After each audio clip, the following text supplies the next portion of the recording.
10 நிமிஷத்தில் சாம்பார் ரெடி. துவரம்பருப்பு 300 கிராம், அதிலே மஞ்சத்தூள், பெருங்காயம் போட்டுக்கணும். சாம்பார் தூள் 2 ஸ்பூன், உப்பு தேவையான அளவு, கடுகு, 3 தக்காளி, 3 வெங்காயம், 1/4 கிலோ அவரைக்காய், கருவேப்பிலை. இப்போது 300 கிராம் பருப்பு, மஞ்சத்தூள் போட்டிருக்கு, பெருங்காயம் சின்னது, இதுலேயே உப்பு, இது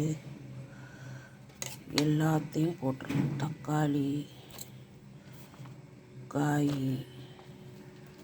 வெங்காயம் எல்லாம் போட்டு 3 விசில் விட்டு வேக வச்சுட்டு, எண்ணெய் கடுகு போட்டு கருவேப்பிலை போட்டு தாளித்து இறக்கணும். வரமிளகா 2 கிள்ளி போட்டு தாளித்து இறக்கணும். சாம்பார் ரெடி.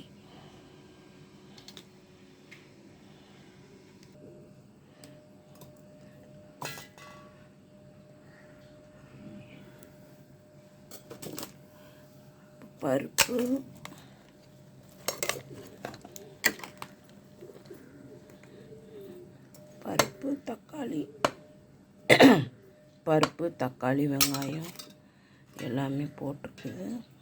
காய் எல்லாம் மசாலா தூள், சாம்பார் பொடி, உப்பு எல்லாம் போட்டாச்சு. இப்போ தண்ணி அதுக்கு தேவையான 2, 3, 4 டம்ளர் வச்சு தண்ணி இந்த அளவு இருந்தப்போ,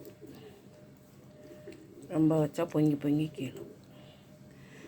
இதை வச்சு கலக்கி விட்டு விசில் விட்டு வடைச்சட்டி வச்சு எண்ணெய் ஊற்றி கடுகு போட்டு 2 வரமிளகா கிள்ளி தாளித்தா சாம்பார் ரெடி. அவசரமாக வைக்கணும்னா இப்படி வச்சுக்கலாம். இல்லைன்னா பருப்பை வேக வச்சு எந்த காயினாலும் இந்த மாதிரி சாம்பார் செய்யலாம். இதில் போட்டு வேக வச்சு எந்த காயும் போடலாம். இன்னொரு நாளைக்கு நான் வேறு காய் போட்டு செஞ்சு காமிக்கிறேன். வேறு இது சீக்கிரமாக 10 நிமிஷத்தில் செஞ்சிடலாம். அவசரமாக இருக்கும். வணக்கி விட்டு செஞ்சிங்கன்னா டேஸ்ட்டாக இருக்கும். இது ஒரு டேஸ்ட்டு, அது ஒரு டேஸ்ட்டு. சீக்கிரமாக வேலை முடிஞ்சிடும்.